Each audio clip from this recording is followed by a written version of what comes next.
guys, welcome back. It's Shelby, and today we are going to do something a little bit different. So you guys have been really great, and you're watching my channel and supporting me by subscribing, and I appreciate that. And I wanted to kind of take this opportunity to maybe let you get to know me a little bit better. So today I'm going to be doing a video on 10 things that you might not know about me, slash if you just know me through this channel, you definitely don't know about me. So yeah, I thought I would share, and that is going to be today's video. So yeah, hopefully you like it. If you do, let me know by hitting that thumbs up. Let me know what you think down in the comments, and we'll get going. So the first thing I want to tell you about, and I need it to be first because a few of the other things kind of like took place because of this and kind of like snowball off of it, is that I grew up on a boat. I lived on one for 14 years and we traveled around on it. So that's pretty cool. It's also something that I tend to use in conversations, especially with people I don't know very well, when I feel like maybe I'm being ignored or just not getting the attention I deserve or think I deserve, because it's kind of a unique thing that not a lot of people have in their background. So I like shamelessly pull it out and just be like, you know, if there's, you know, like silence, just be like, oh yeah, you know, back when I was living on the boat, like ABCD, and they're just like, wait, what? And I'm like, oh, you didn't know that? Oh yeah, just like 14 years. Yeah, totally shameless about it. I'm not even gonna lie, like that is my go-to move when I want to steer the conversation back to me. So yeah, fun fact number one, I grew up on a boat and lived on it for 14 years. Which leads me into my next point, which kind of, like I said, snowballs off the boat living background, I guess, is that up until recently, my move to Minnesota was kind of the combo breaker there, but I've never lived anywhere longer than 3 years consecutively in my entire life until I moved to Minnesota about 4 years ago. So this is like officially my home now, because I've lived here by far the longest ever anywhere, and that includes college, that includes high school. I went to a couple different high schools. I only went to one college, but junior year, and this is another fact, I took junior year and did a study abroad program through my college. So it was still my college, but I lived in another country. So yeah, didn't even do college in the same place for 4 years. And you know, I'm not sure it would have counted because like summers and winters were home, but I probably would have counted it, but it still didn't happen. That being said, leading into my next fact, basically when I graduated undergrad, all my student loans were due, and you only get like a 6-month window.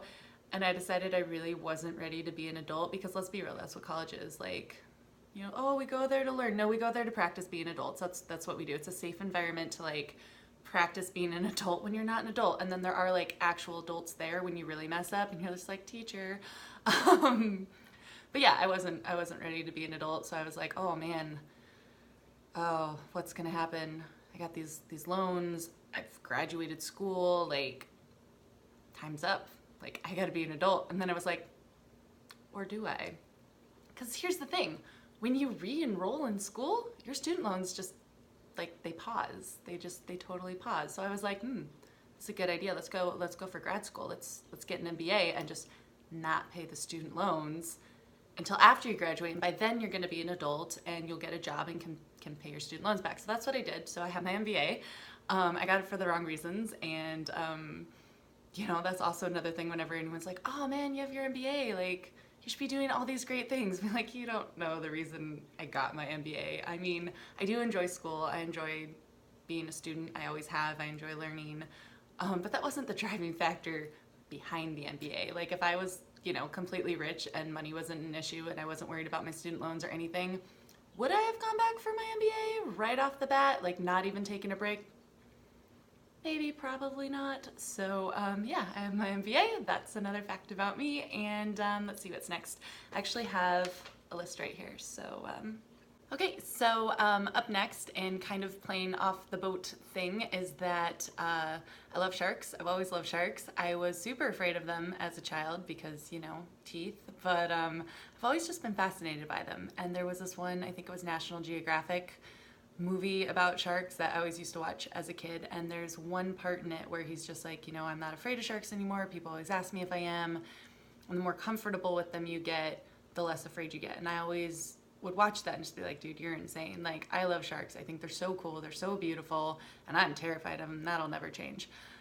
Except here's the thing, like, it does. I mean, I'm not gonna say I would just like jump off the boat and do shark-filled water right now because I haven't been in the water with sharks in years.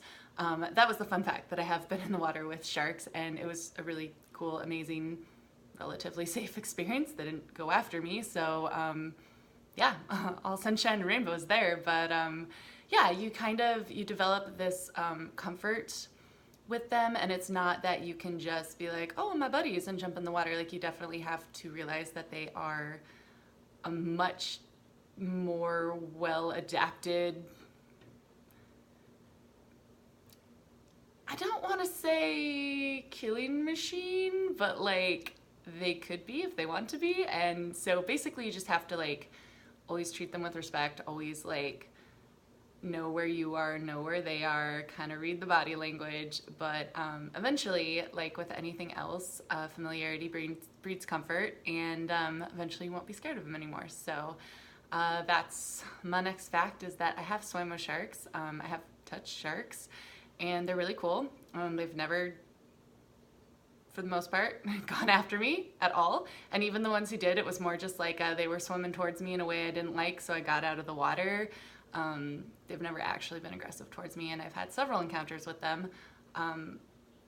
98% of them were intentional, like I saw them before I even got into the water. But yeah, I think they're awesome, amazing, beautiful creatures, and like I said, it's been a few years. I wouldn't just go hop in the water with them because I'm not really comfortable with them. I would want to, you know, research the species that I was going to be encountering, and just get a little bit more comfortable with them again before I just like hopped in the water, because, you know, if you don't know what you're doing, that's when accidents happen. So anyway, yeah, I love sharks, and I was fortunate enough to be able to encounter them several times growing up and so far in my life, and I hope to keep encountering them in, you know, safe ways. So yeah.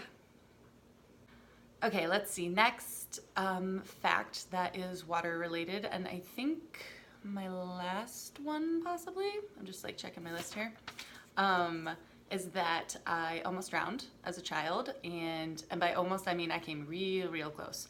I didn't actually breathe in any water, but I did end up just doing something really stupid that I'm not going to go into, because I don't want anyone being like, I can improve on that and make it safe, and then I'm gonna do it. Like, you don't need to know the circumstances, but I was doing something I shouldn't have been doing, and I ended up trapped on the bottom of the ocean floor. I was about 20 feet down, didn't have an air tank or anything, and I ended up, I ran out of air. I blacked out underwater, and I was saved by my brother. He like was able to get to me and get me up to the surface and everything. So I didn't actually breathe in any water, but it was really close, and it was close enough that I was not getting myself out of there. So if he hadn't have been there, I would not be here.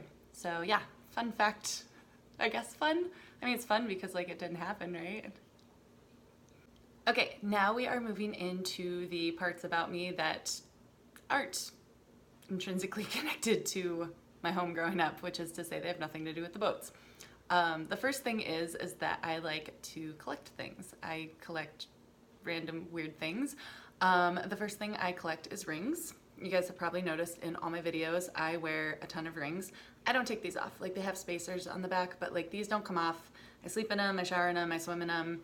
The only time I would ever take these off is if I'm doing something where wearing them is dangerous. There's some activities where you can't wear jewelry because it's like a snag risk, and like if the snags, it doesn't come off real easily. Like, quick scenario, you could lose your fingers. So if I'm doing something like that, yes, I will take my rings off, but for the most part, these just stay on 24/7. I do have a couple other ones. Basically, I wear my rings until they break off. That's not an exaggeration. I've had several rings break off my finger. This one I wore for 2 years, and I was out with some friends, and it literally just snapped in half. Like this one I used to wear. It might be in some of my videos actually, but I used to wear it, and it was on my finger. Whoops. Just like that. And then it literally just snapped in half one night. So, I mean, I have started keeping my rings that break. This one was cool. I really loved this ring.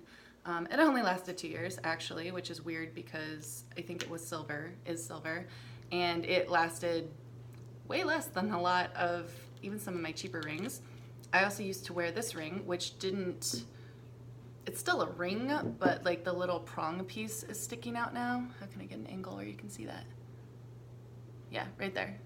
So it's just got a little prong. Part of the braid is sticking out, and it's really, really sharp, so I don't wear it anymore, but I do keep it. And then I've got my actual rings that I'm currently wearing. I used to have a different pinky ring that was just like from a vending machine. Actually, it was really cool, kind of a cool story. I met this woman and she was wearing a ring literally out of a vending machine, like 50 cents. And it had stars on it, and I love stars.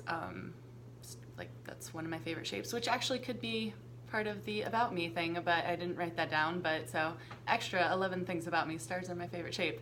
But it had stars, and I was like, oh my god, I love your ring so much. And I would not stop fixating on this ring. And she was like, if you like it, just take it. It was like 50 cents. And so I wore that ring for like 2 years until it broke off. I had, let's see, what else did I have? This one right here is actually like a $1 ring, and I've worn it for like 4 years. Not the gold band, this one with the fake diamonds in it, that one right there. Yep, that's not any identifiable type of metal. It started as gold, it went silver. Right now we're on something that's pink.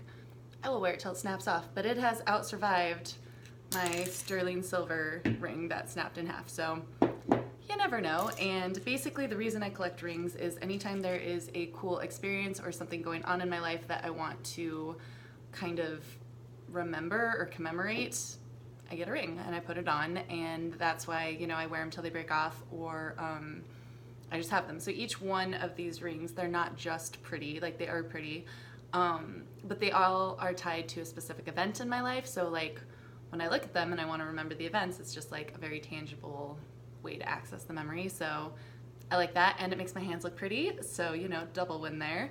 But yeah, so I collect rings. That's one of the things I collect. I also collect non-standard US coins, if that makes sense. Only like really 3 of them, and one of them not even really. Okay, so here's what I mean by that. I don't collect like the really expensive coins, like they have coins that are like made out of gold and all that. No, I don't have any of those. Like, that's not what I mean. Don't come rob me. Like, you're literally gonna get a bag of pennies. That's all you're gonna get. But I like half dollars. I have like 3 of these. I don't know why. I just think they're cool because they're like way bigger than a quarter. And I've always liked them, so I've got a couple of those. I love bicentennial quarters. It's upside down. But just like the back of it, just because it's different. And I just remember being a kid, and I think we were going to like a festival or like a wharf or something, and my dad gave me a quarter to, like, you know, you put in the 2 quarters and smush the pennies, and it was a bicentennial quarter, and I was just like, what is this? I'd never seen a quarter that I remembered without the eagle on the background. I was like, this is amazing, and I, like, you know, wouldn't give it up. So now I have a couple dollars worth of bicentennial quarters that I will never spend. I don't know, I think I'm up to like $4 or $5 worth of them. Lastly is wheatback pennies. I love wheatback pennies. Again, I always have. I don't know, they're just cool. Like, it's a picture of a plant on the back of the penny. I think they just look so like old world to me. Like, they say 1 cent in the cool font and all that. I don't have very many of these, but whenever there's a penny on the ground, I always like flip it over to see if it's a wheatback penny, and if it is, I take it. So I do collect those. Other things I collect that aren't necessarily in a series, like my rings, they're all rings. My coins, they're all coins. Other things I collect are just random things from life experiences or things that mean a lot to me, and I just like keep them, but like I keep them all in what I would consider to be a collection. So I have like random things. Like I have this sugar shaker, which I love, which my grandparents gave me, and this is like the best sugar shaker ever because all of my childhood memories with them involve the sugar shaker. Like, it was always in the kitchen. We always used to pour sugar on our cereal. Like, I have a memory of me being like 3 years old pouring sugar on my cereal with my grandpoo. And last time I went to visit them end of last year, I saw the sugar shaker in the cupboard. I was like, oh my god, you still have this? And my grandma, my farmer, was just like, if it means that much to you, we'll get a new one. So she gave me the sugar shaker, and I cleaned it out, and I keep it in my room because I love this thing.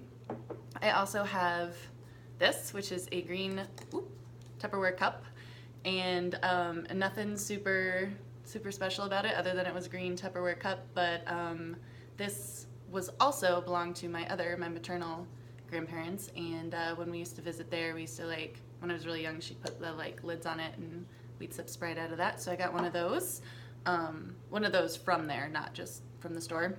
And this is the last thing I want to show you. This is a piece of a handlebar from a motorcycle.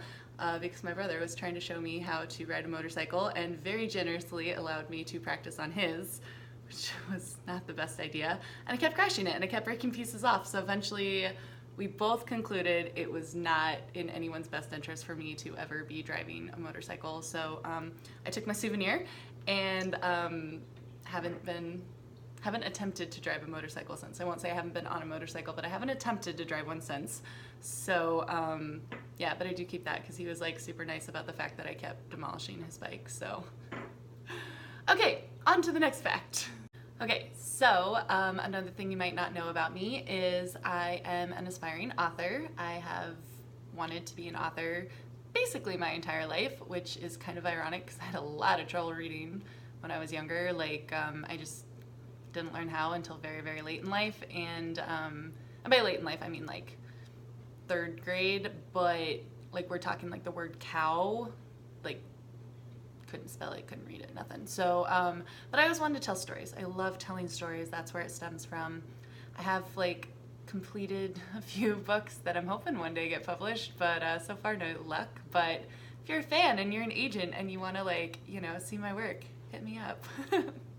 Let's see. Another fact about me would be that I've been in school plays and I love acting and I'm so bad at it. Like like even looking at the still pictures of me in plays, which is like, wow, I do not belong in that scene. And it's not even moving, like not even like, I wouldn't even want to see a video of it, but I love acting. Despite the fact that I'm terrible at it, I would really love to be in a movie one day. I just think that'd be so cool.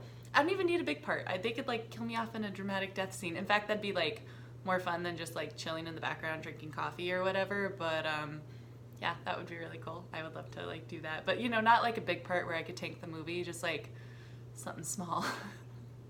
Yeah, I think that'd be cool. So, and then lastly is, yeah, I think that's 10. Actually 11 if you count the liking stars as a shape.